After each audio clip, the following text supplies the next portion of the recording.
Վեմ ռադիո, նրանց համար, ովքեր փնտրում են։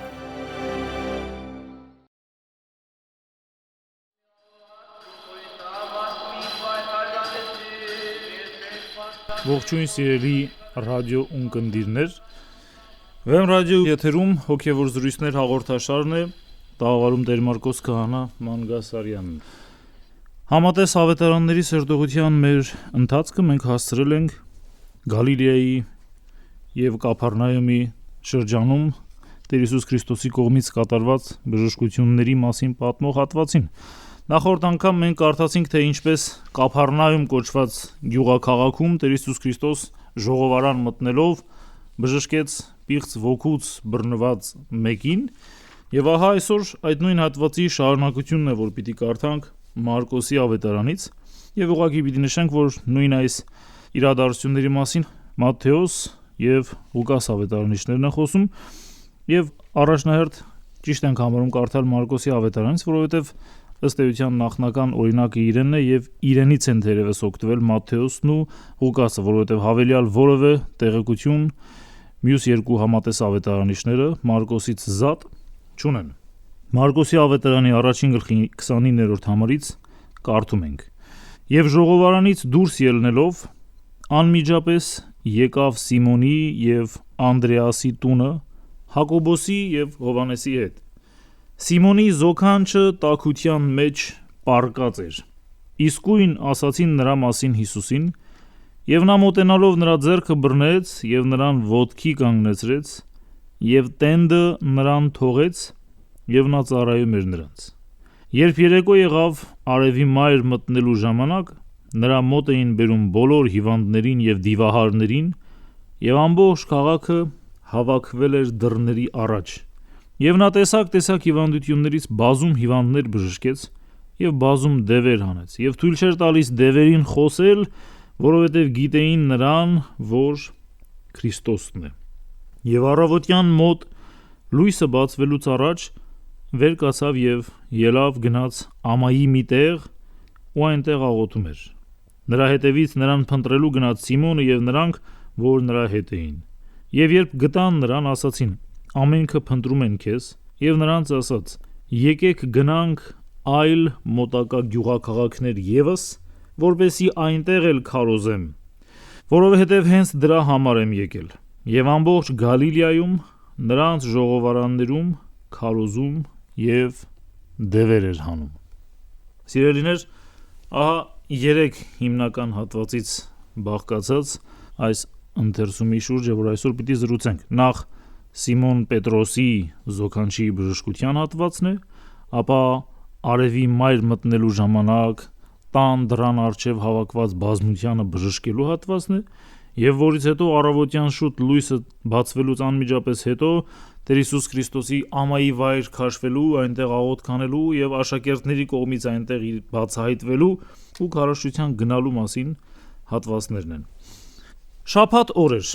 ինչպես որ նախորդիվ էլ կարդացինք, Կափառնայում կոչված փոքրիկ գյուղաքաղաքում Տեր Հիսուս Քրիստոսը ժողովարանում ընդունված կարգի համաձայն կարդաց, այնտեղ պիղծ ոգուց բժշկեց մի մարդու, եւ ահա երբ այդ ամենը կատարվեց, վերջացավ, ավետարանիչը մեզ ասում է, որ ժողովարանից դուրս է գալիս Տեր Հիսուս Քրիստոս, եւ ինչպես որ ընդունված էր հրեական իրականության մեջ,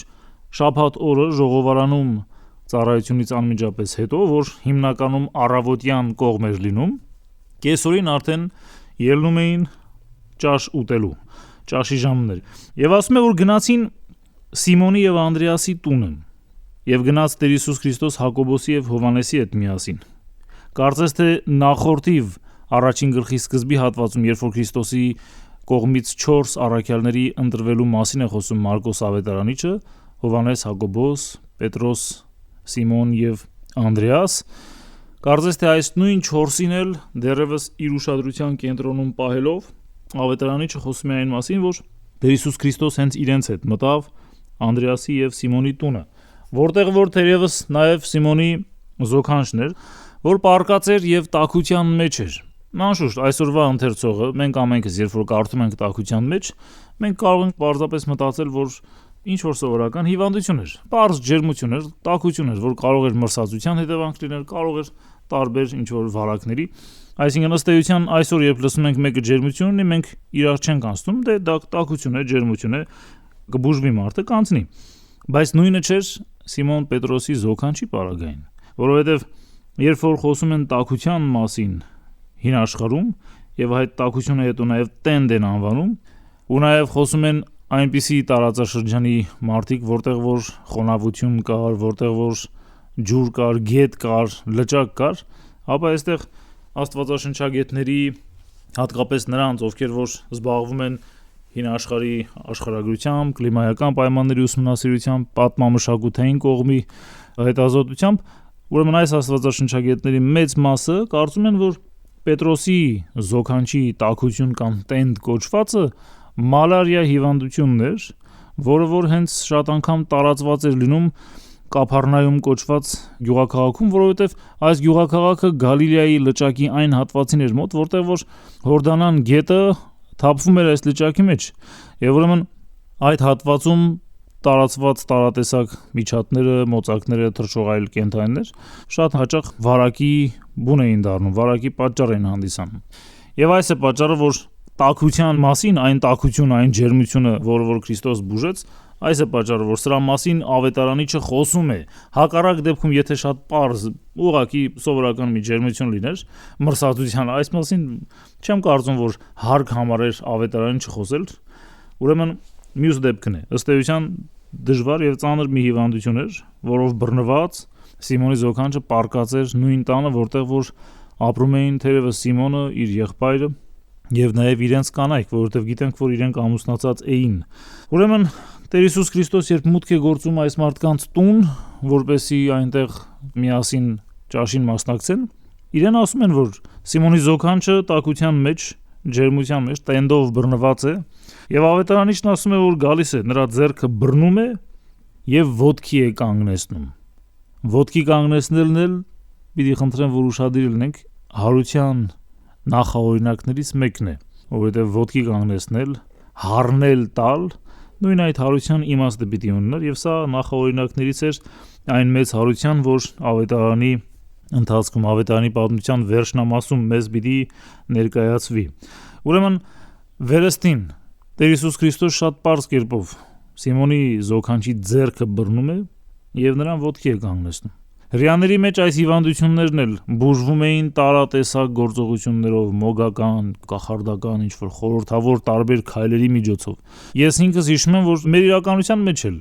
հայերիս մեջ էլ տարբեր հիվանդություններ, տարբեր տկարություններ զանազան անհասկանալի սնոտիապաշտական եղանակներով է որ բուժվում էին։ Ես կարող եմ հիմա պարզապես իմ մանկությունից հիշելով Էջմիածնի տարածաշրջանում հիշել, թե օրինակ ինչ են անում, երբ որ մեկի քթից արյուն էր գալիս։ Հասկանալի է ինչի համար է քթից արյուն գալիս կամ պատճառը որն է, բայց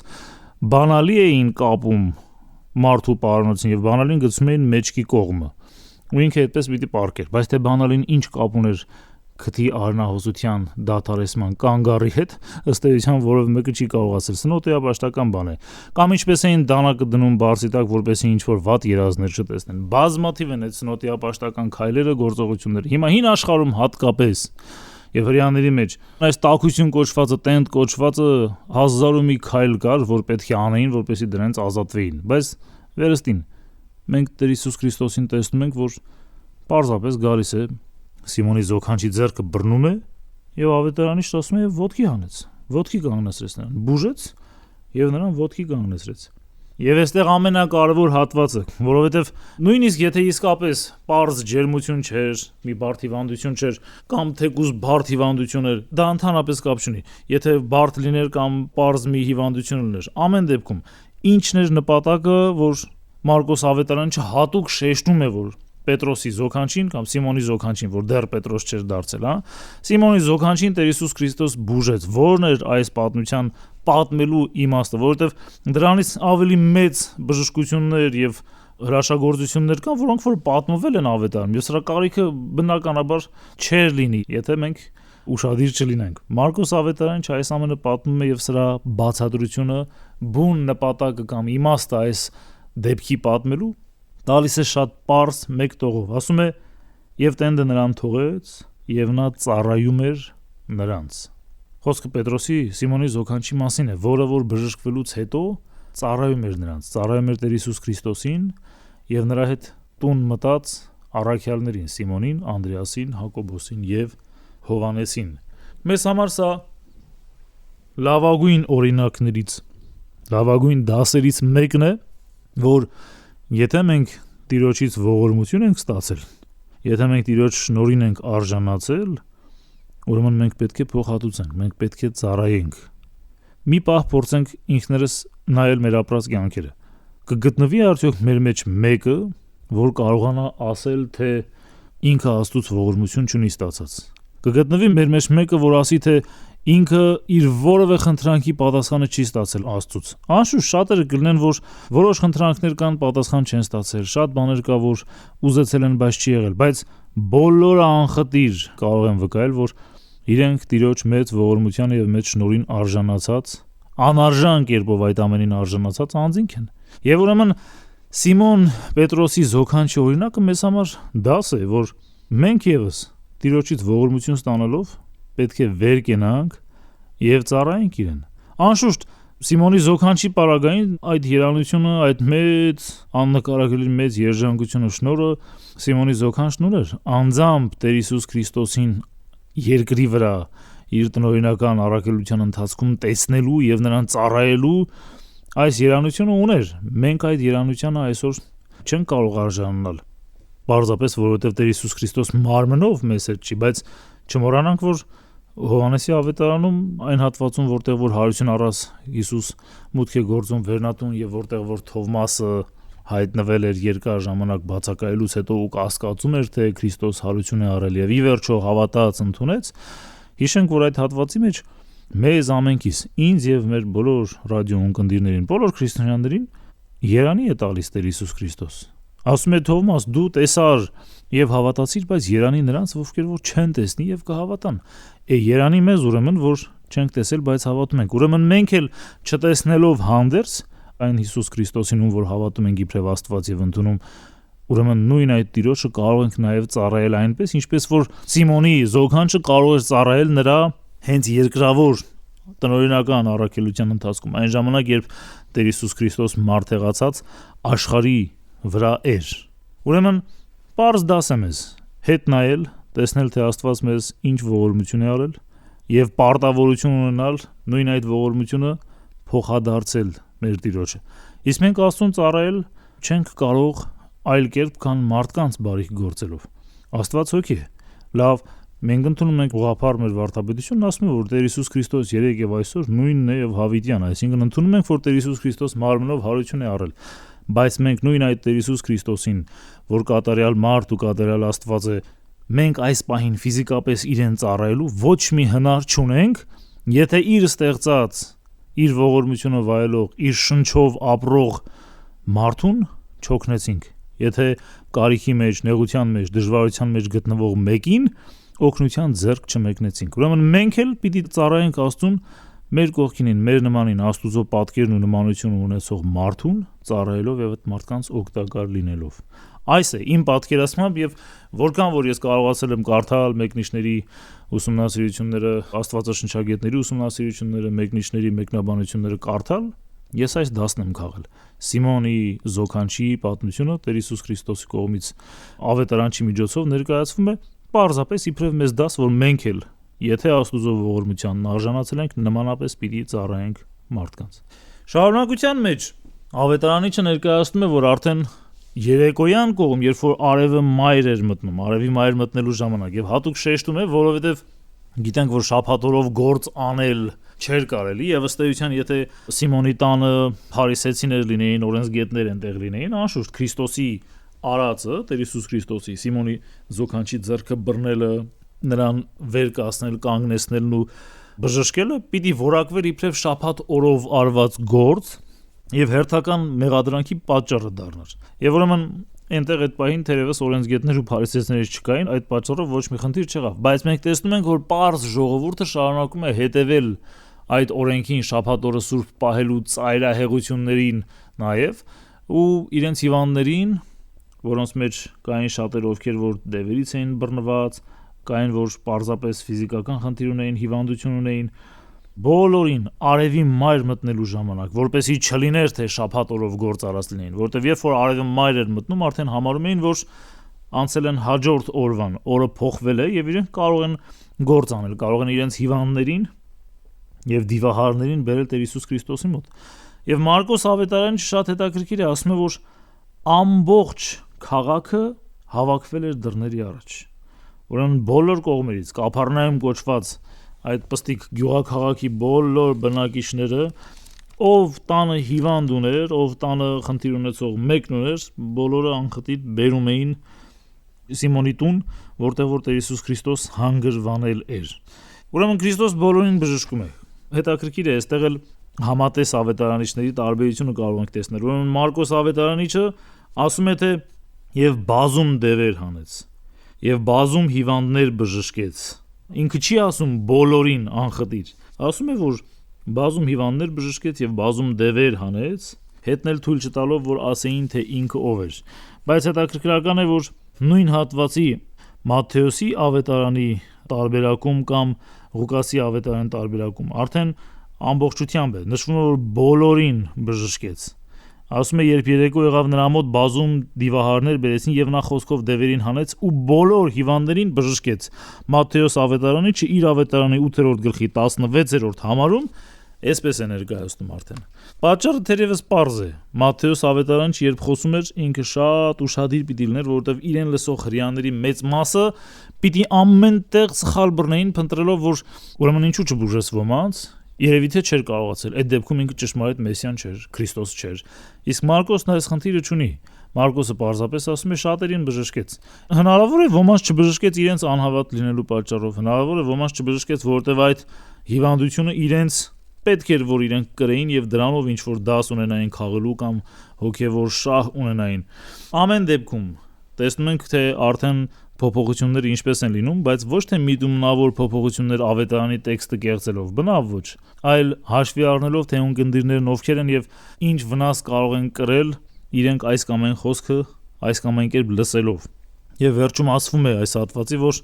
թույլ չէր տալիս, որպեսզի խոսեին, որովհետեւ գիտեին, որ նա Քրիստոսն է։ Գիտեին նրան, որ Քրիստոսն է։ Ուրեմն այս հատվածի վերաբերյալ Մարկոսի ավետարանում մենք տարբեր անգամներ պիտի նույն իրավիճակին հանդիպենք, որ Քրիստոս թույլ չի տալիս, որպեսզի դևը խոսի եւ հայտնի, թե ով է ինքը,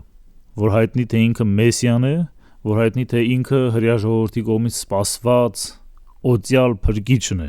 Պատճառը որն էր, շատ պարզ էր, մարդիկ դեռևս պատրաստ չէին։ Իր շուրջը հավաքված հրեաները հենց պատրաստ չէին, որովհետեւ մենք քիչ անց նույն ավետարանական ընթերցումների շարքին պիտի տեսնենք, որ Քրիստոսին պարզապես այն բանի համար, որ ինքը հացը բազմացրեց, մարդիկ ուզում էին իրենց թագավոր դարձնել։ Մարդիկ գնում էին իր հետևից, որովհետև տեսան, որ հաց կարողացավ բազմացնել եւ իրենք կշտացան։ Գնում էին, որովհետև հրաշք էին տեսել։ Գնում էին, որովհետև իրենց կարիքները կարողանում էր հոգալ։ Ուրեմն Տեր Հիսուս Քրիստոս գիտեր, որ այս մարդիկ պատրաստ չեն, որովհետև եթե իմանային, թե Մեսիան է, կտանային եւ իրենք կհրճակեին թագավոր եւ անպայման կսկսեին ըմբոստություն բարձրացնել, որովհետեւ իրենք կարծում են, թե այդ նույն Մեսիան գալու է եւ հռոմեական գերությունից իրենց ազատության է տանելու եւ ամբողջ աշխարհն էլ դնելու իրենց իշխանության ներքո։ Ուրեմն այս էր պատճառը թերևս ընդհանուր առմամբ, որ Քրիստոս թույլ չէր տալիս, որպեսզի դևերը խոսեին եւ հայտնեին իր ով լինելը։ Բայց ես հիմա պիտի նաեւ խնդրեմ մեր բոլոր ունկնդիրներին, որ մի պահ ուշադրություն դարձնեն նաեւ մեկ այլ երևույթի վրա։ Նայեցեք, մենք խոսում ենք այն մասին, որ նախորդ հատվածների մեջ հենց առաջին գլխի 21-րդ համարից Մարկոսի ավետարանի ասում է, որ Հիսուս շաբաթ օրով մտավ ժողովարան, առավոտյան պիտի մտած լիներ ժողովարան, որտեղ այնտեղ տեղի ունեցած դեպքերը, ինչ որ տեքստ կարդալ, մեկնաբանել, խոսել, աղոթք անել, հետո այդ պիղծոքուց բռնված մեկին ազատել, նրան բժշկել, այս ամենից անմիջապես հետո գնալ Սիմոնի տուն, Սիմոնի զոքանչին բժշկել, այնտեղ բնականաբար պիտի ճաշի մասնակցած լինեն, ճաշից հետո անմիջապես երեկոյան վրա են տալիս, նույնիսկ կարող ենք ասել, բոլոր հիվանդներն ու դիվահարները իրենց հարազատների հետ միասին եւ Քրիստոսին փաստացիորեն բարի բուն իմաստով շնչելու ժամանակ չեն տալիս։ Ամբողջ օրը ոտքի վրա, վազքի մեջ եւ երեկոյան էլ այս մարդիկ են գալիս, բայց նայեցեք, որ Տեր Հիսուս Քրիստոս երբևէ չմտածեց առաջնահերթ իր հանգստության մասին, այն մասին, որ ես ուզում եմ մի փոքր հանգիստ մնալ, որովհետև շատ հոգնեցի եւ այլն։ Չէ, այսպեսի բան չկար։ Եթե մենք ծուլանում ենք երբեմն ծույլուկություն ենք անում, ապա պիտի հիշենք այս հատվածները եւ տեսնենք թե ինչպես էր Տեր Հիսուս Քրիստոս նույնիսկ ամենալարված բանին ժամանակ գտնում, իր մեջ ուժ գտնում մարդկանց հետ խոսելու, իրենց կարիքներին հաղորդակից դառնալու, իրենց բժշկելու, իրենց վերքերը ամոքելու։ Ուրեմն այս հատվածն էլ ինձ մշտապես իբրև հոգևորականի այս դասն է փոխանցում, որ բնավ կապ չունի։ Ոչ ոք չի ասել, որ դու հոգևորական ես դառնալու որպեսզի հանգիստ, խաղաղ, ուրախ, պայծառ, զվարթ։ Ոչ ոք չի ասել, որ ես պիտի ոտքերս ծալած, ձեռքերս ծալած ապրեմ, իբրև հոգևորական ծառայեմ։ Ոչ։ Գիշերվա կեսին էլ լինի, պիտի վեր կենաս, պիտի գնաս հիվանդանոց, եթե անհրաժեշտ է, պիտի մնաս ժամերով մարդու հետ խոսես, բժշկության աղոթք կարդաս, խոստովանություն ընդունես եւ այլն եւ այլն։ Բայց սա ոչ միայն հոգևորականների պարագային։ Ես կուզենայի նաեւ որ մեր բոլոր քրիստոնյաները, որովհետեւ այս բոլոր քրիստոնյաներն էլ Աստծո շնորհ ունեն։ Մեկը խոսելու շնորհ ունի, մեկը մխիթարելու, մեկը մյուսի կողքին լինելու, հավատքի շնորհ ունի։ Բազում շնորհներ կան եւ մենք այդ շնորհները պարտավոր ենք Տեր Հիսուս Քրիստոսին նայելով, իրեն նմանվելով ծառայեցնել հենց նույն Աստծուն եւ իր պատկերով ու նմանությամբ ստեղծված մարդկանց։ Ուրեմն այս դասն է, որ ինձ փոխանցում է Մարկոսի ավետարանի 1-ին գլխի 32-ից 34 համարներ, 2-3 պարզ համարներ։ Բայց այդ ամբողջ իրադարձություններից դիվարներին եւ հիվանդներին բժշկելուց անմիջապես հետո առավոտյան մոտ վերստին ավետարանիչը մեզ հստակ ամեն բան պատկերացնել է տալիս առավոտյան մոտ, ուրեմն նախորդ առավոտ ինքը ժողովարանում էր, դրանից հետո մինչև կեսգիշերն էլ անց արդեն արևածագին մոտ Տեր Հիսուս Քրիստոս դեռ ոտքի վրա է, դեռ խոսում է, քարոզում է, բժշկում է։ Անշուշտ մենք շատ անգամ ինչ որտեղ արդարացված կերպով Տեր Հիսուս Քրիստոսին հեռացնում ենք մեր մարդկային պատկերացումներից։ Ինչ որտեղ արդարացված կերպով եմ ասում, որովհետև անշուշտ գիտենք, որ Տեր Հիսուս Քրիստոս Աստված է, Աստուծո որդի է, եւ հետեւաբար գերբնական զորություն ունի, ավելի զորավոր մեկն է, ամենաուժեղն է, մյուսը, բայց սիրելիներ, Տեր Հիսուս Քրիստոս մարդեղացած Աստված էր եւ է եւ հավիտյանս կմնա։ Եվ ուրեմն ինքն էլ հոգնություն ուներ, ինքն էլ կարող էր հոգնել, ինքն էլ կարող էր նեղություն կրել, այսինքն պետք է զգույշ լինել, որպեսզի մենք շատ չհեռացնենք, չմիֆականացնենք Տեր Հիսուս Քրիստոսի կերպարը եւ հասկանանք, որ մեզանից մեկն էր, մեր նման մեկն էր, մեզանից բարձր լինելով, այլ մեկը լինելով, մեզանից մեկն էր նաեւ։ Այստեղ է ֆենոմենը։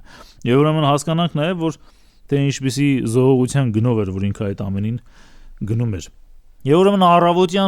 առավոտյան մոտ լույսը բացվելուց անմիջապես առաջ Տեր Հիսուս Քրիստոս վերջապես ժամանակ է գտնում ինքը իր համար եւ վեր է կենում ու գնում է ամայի մի տեղ եւ ավետարանը չասում է եւ այնտեղ աղոթում էր։ Անշուշտ այստեղ էլ հանգիստ չեն տալիս աշակերտները իրեն եւ հատկապես դրանց մեջ Սիմոնը, որ գալիս անմիջապես հասնում են իրեն եւ ասում են թե ամենքը փնտրում են քեզ։ Եվ Քրիստոս իրենց չի հանդիմանում, իրենց չի ասում թե 1 րոպե իսկ հանգստանալու ժամանակ չեք տալիս, ինձ էլ պարզապես ասում է եկեք գնանք այլ մոտակա գյուղաքաղաքներ եւս, որովհետեւ այնտեղ էլ քարոզեն, որովհետեւ հենց դրա համար եմ եկել։ Շատ կարևոր մի հատված վերստին բոլոր հոգևորականների եւ բոլոր քրիստոնյաների համար։ Ես չեմ անում, երբ որ դասախոսում քարոզողություն առարկան իմ բոլոր ուսանողներին ես մշտապես ասում եմ նայեցեք Տեր Հիսուս Քրիստոս ասում է, որ ես եկել եմ քարոզելու համար։ Երբ որ Սիմոնը ասում է, թե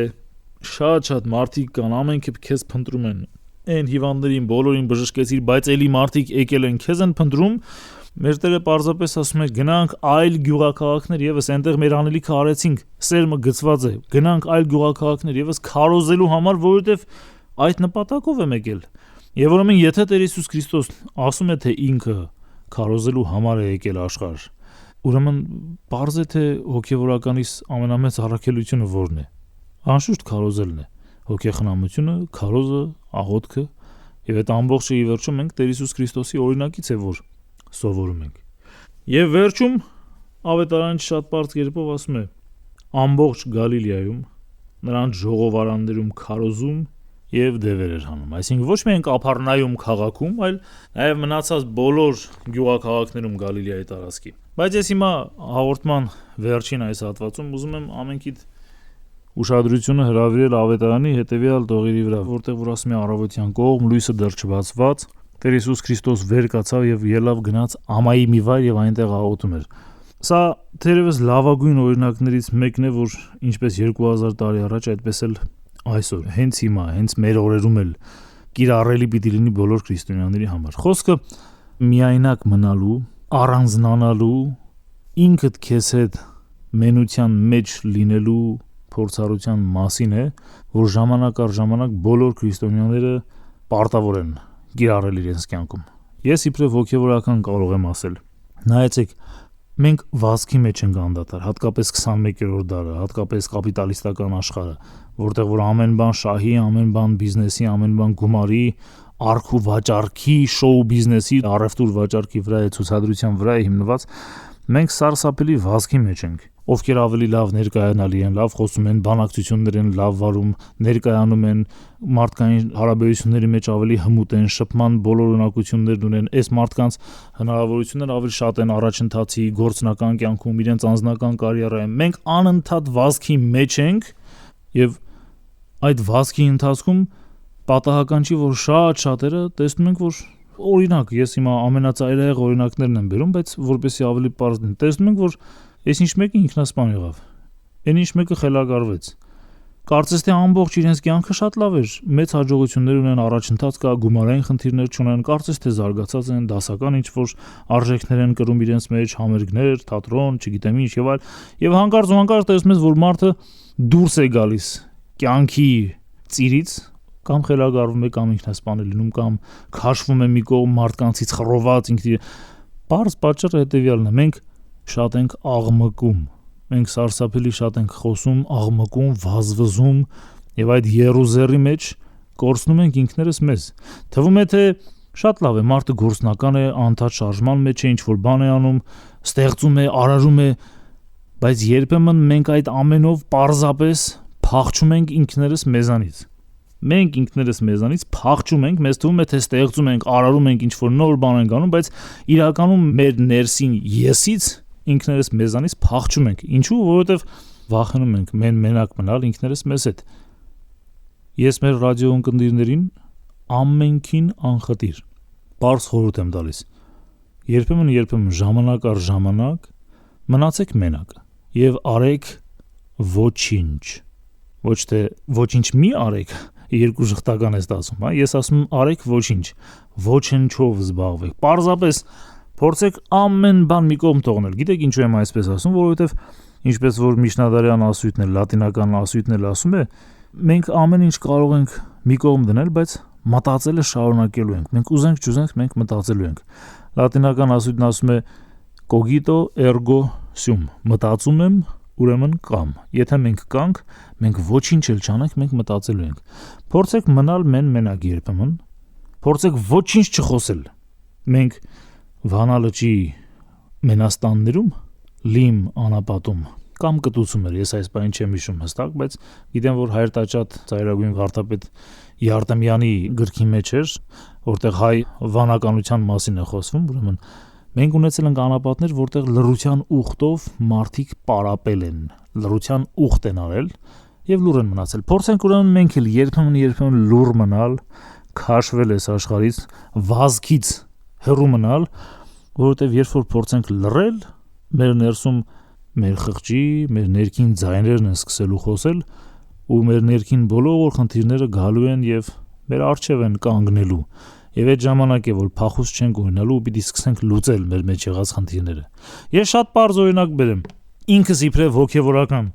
առավոտյան շուտ մինչև ռադիո գալս մի կազմակերպություն կա, որտեղ որ մտավոր հետամնացներ, տարբեր խնդիրներ, դեբիլիզմով տառապող, տարբեր հիվանդություններով տառապող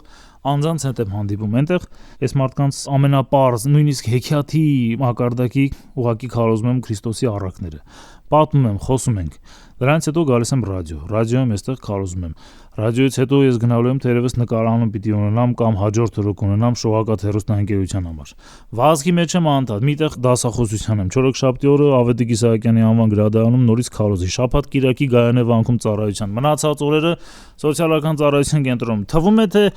ամբողջական լցված հոգևոր սպասավորության, ծառայության եւ այլ եւ անում եմ այն ինչ որ պիտի անի հոգևորական եւ այլ, բայց ես ինքս երբեմն զգում եմ, որ այդ ամբողջով այն ամեն ինչ որ ես անում եմ, ընդամենը դառնում է պարզապես մեխանիկական գործողություն, որի ընթացքում ես մոռանում եմ ինքս ինձ, որի ընթացքում ես հետո կարիք եմ ունում երբեմն ինքս ինձ հետ լրիվ մենակ մնալու, որպեսզի չկորցնեմ ինձ, որովհետև թվում է թե անդադար քրիստոնեական մտածումների, ապրումների, քարոզչության աղոթքի մեջ ես, բայց նույնիսկ այդ վիճակով կարող ես ինքդ քեզանից հեռանալու լավ միջավայր ստեղծել, պարզապես։ Ուրեմն շատ երկար չխոսելու համար, առավել չծանրացնելու համար ասելիք ես պարզապես Տեր Հիսուս Քրիստոսի օրինակով երբեմն պետք է լրիվ մենակ մնալ, հեռանալ աշխարհից։ Այդ աշխարհից հեռանալ կարելի է նույնիսկ պարզապես տանը, ձեր սենյակում կարող եք հեռանալ աշխարհից։ Ինքներդ ձեզ հետ մնացեք մենակ, ունեցեք այդ խիզախությունը, մնացեք մենակ, տեսեք թե ձեր ներսում ինչ է կատարվում, որովհետև դուք չեք կարող լռել, չեք կարող չմտածել ձեր ներսում, ձեր փոխարեն բազմաթիվ ձայներ կան, որոնք կխոսեն ու կներկայացնեն թե ինչ խնդիր կա։ Ու այդտեղ է որ ձեր ու ձեր Տիրոջ, ձեր ու ձեր Աստծո հանդիպումը ճշմարիտ կերպով կկայանա։ Այսքանով թերևս սիրելիներ ավարտենք այսօրվա մեր հաղորդումը եւ դառնանք մեր ռադիո ունկնդիրների հարցերին։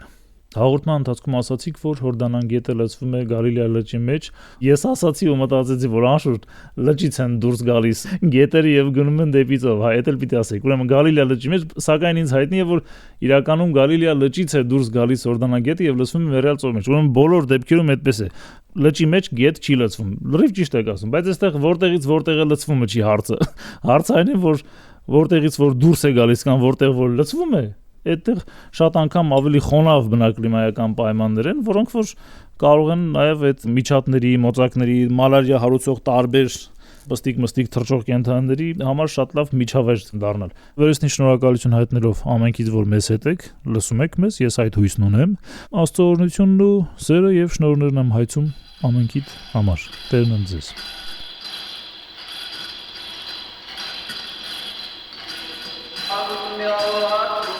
Վեմ ռադիոկայանի եթերում հոգևոր զրույցներ ավետարանի շուրջ հաղորդաշարներ։ Այն ձեզ ներկայացրեց Մարկոս Քահանա Մանգասարյանը։